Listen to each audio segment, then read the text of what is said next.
When you think of sacrificing in chess, who comes to mind? The exclusive answer for almost everybody is Mikhail Tal. That's how much of a beast he was. So today we're going to be learning how to sacrifice from none other than Mikhail Tal. For some of you, the more educated, Nezhmadinov might come to mind. He was kind of Tal's kryptonite, an international master. Their games are wicked. You should take a look at them. These are two of my favorite players, and they really show that chess is an art. You can play it as a science. It's a little boring, or you can play it as an art, and it's pretty interesting. It's pretty fun. So this is the position, the critical position, where Tal really becomes Tal. It is a French game. It's a 26-move game. I'm going to show you the whole game. I'm going to show you deviations in the opening that could have occurred. So you're going to learn opening theory, and we're going to learn how to sacrifice by none other than the magician himself. Let's get into the game. You could have paused the video and looked for the sacrifice, or we can make it a story. Who's down to make it a story? I know I am. Let's get into it. E4, E6, the French. I play the French a lot. I either like the Sicilian or the French. Beautiful. And you think the French is positional, but if Tal's playing it, he can make it whatever he wants. He was kind of one of those guys. All right, knight to D2, the Tarrasch. What do you play against the Tarrasch? Do you know this line? What I play against the Tarrasch is knight to C6. Because if they're not careful and they play the move C3 guarding the D pawn, I love this move E5. You kind of blow open the whole board, and it's a very interesting position, hard for white to play. If they play correctly, such as knight to F3, then you go knight F6. If E5, you go here, is typically how it goes. And as always in the French, the middle game idea is pawn to F6. Why am I showing you this? Well, because it goes into fantastic sacrifice territory. Knight to G5, for example, is a brilliancy. You do not want to take that guy because you will lose the game because of queen to H5. So you sacrifice right back. See, you think of the French as a positional opening, and look what's happening. Does this look positional to you? Not so much. So I like to go king to D7, and I live for this position for black. You might be like, what? You live for this? Yes, I do. It's a pretty good position. It's a fun one to play, not going to lie. But let's see what Tal did. He went knight to F6, all right? That forces E5, and we're going to kind of get a transposition, except not so much because he plays C5. That looks like a main line, right? It's transposed into kind of a main line. What's fascinating about the Tarrasch is black's going to keep building up on D4. White's going to keep defending D4. But what's fascinating is, you know how the knight on B1 and the knight on G1 can just go to F3 and C3 in the beginning?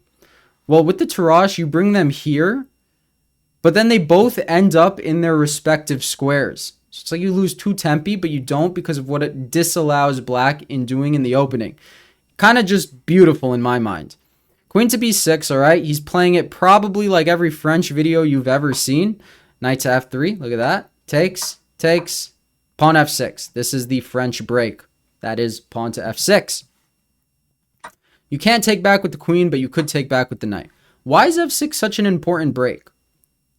Well, the reason F6 is such an important break is it's going to allow you to go E5, which is kind of how you equalize in the French, because you open up the light squared bishop and turns into an isolated pawn position, but your position wakes up. E5 is the equalizing move, just like in other openings, like E4, E5 openings, D4, D5 is the equalizing move.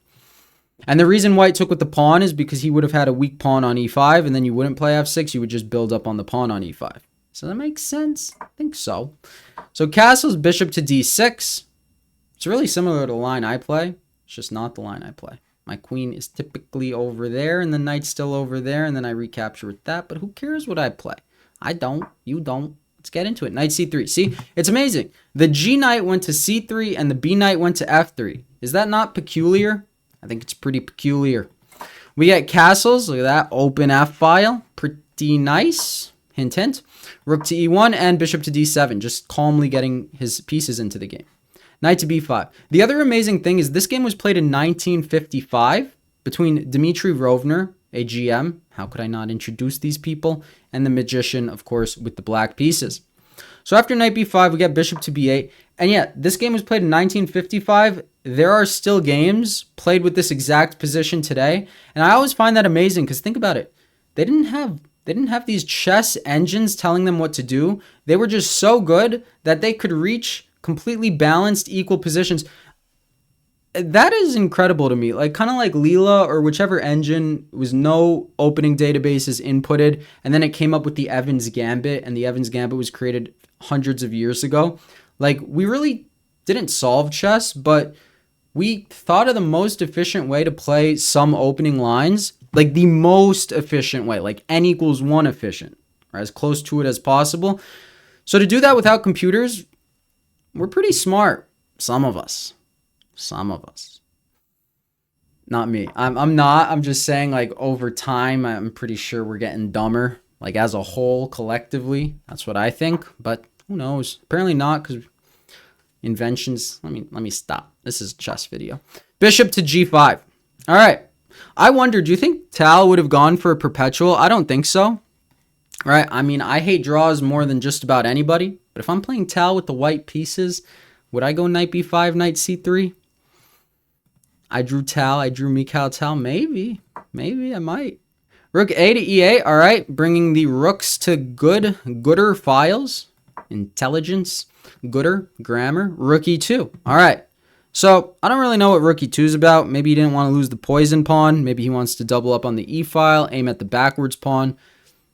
It is backwards, right? Because he'll disconnect the knight, remove the defender from d5. So it is a little bit backwards until he goes knight g4. Knight g4, why is this such a good move? What's the threat? Well, the threat is that you could do many stuff here. Knight takes d4 is one thing you could do, right? You're like, oh no, you lost your queen. Relax. I'm not taking that knight. I'm taking this pawn. Taking the pawn, all right? And then if king f1, you could just really just sack the whole house here. Some things are going to come with check, so that's nice. And yeah, there's some good stuff in the position over there. But what does white do? White goes h3. He's like, knight, I know you're Tal. Get out of here. No sacrifices for you. Tal was like, are you sure? Rook takes f3. Mikhail Tal, School of Chess. Sacrifice.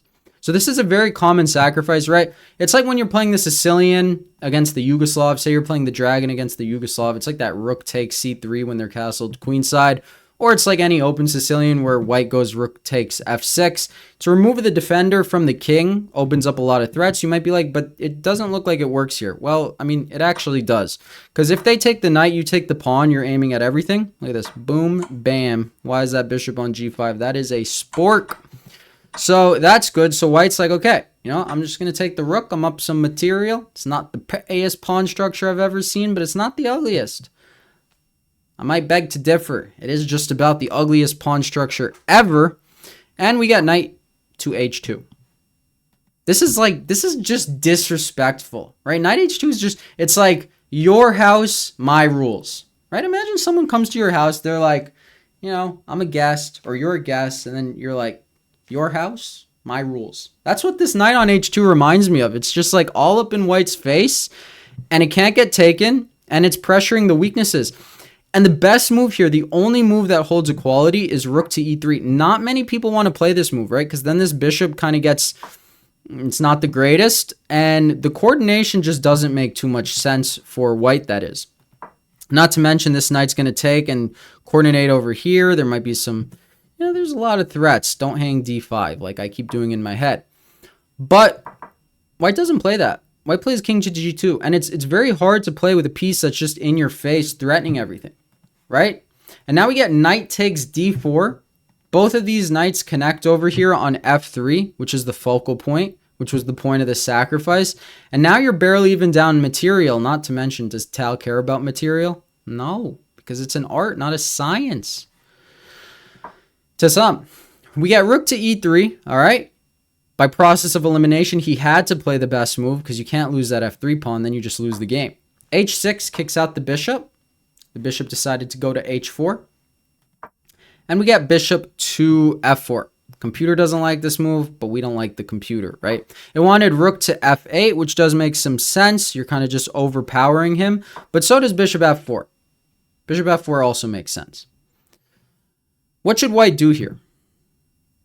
White should go bishop to g3, which I think makes sense, but it also makes, you know, when you're like a 300 elo and you'll play the best move because it's forced or you think it's forced, but then let's say you're 2500 elo and then you start overthinking and you're like, oh, this is scary. There's some moves like a 300 elo will just snap play. And then you get to the point where you're so good that you don't play the best move. I know you know which positions I'm talking about, but he didn't like queen takes b2, which is very understandable. I wouldn't like queen takes b2 either. Would you like queen takes b2? Probably not. So what did he do? He did bishop g6. He's like, I'm going to win your rook. I was like, okay, I'm going to win your rook too. So he wins the rook, rook for rook. I believe the word for that is a trade. And we got knight h takes f3. Look at these knights. They're so beautiful. And they both looked like they just kept, they were hanging. They were going to be lost, but there was never time for them to be lost. Right, look at this. Bishop takes d7. Knight takes h4. Check. Check. Check. It's like half of a checkmate, right? That's one of the two words needed for checkmate. Just kidding. That's not how it works. So we do get bishop takes, I believe. We get knight takes h4. King goes to f1. And after queen takes b2, white just resigned. Why did white resign? Well, he's like, please get me out of here. I want to go home. All right. The point is after pawn takes, for example, queen to g2 check, the king would come to e1. And it's just a forced checkmate, right? Boom, bam, boom, bam, boom. My phone dinged. I apologize. But that's the game. Mikhail Tal teaches us how to sacrifice. I might do a Nesmedinov game. I have done all the Tal versus Nesmedinov games, but maybe you guys haven't seen it. I'm mixing around the format. So, yeah. Hopefully you guys enjoyed the video. Thank you as always for watching. I'll see you guys next time. Peace out. Boom!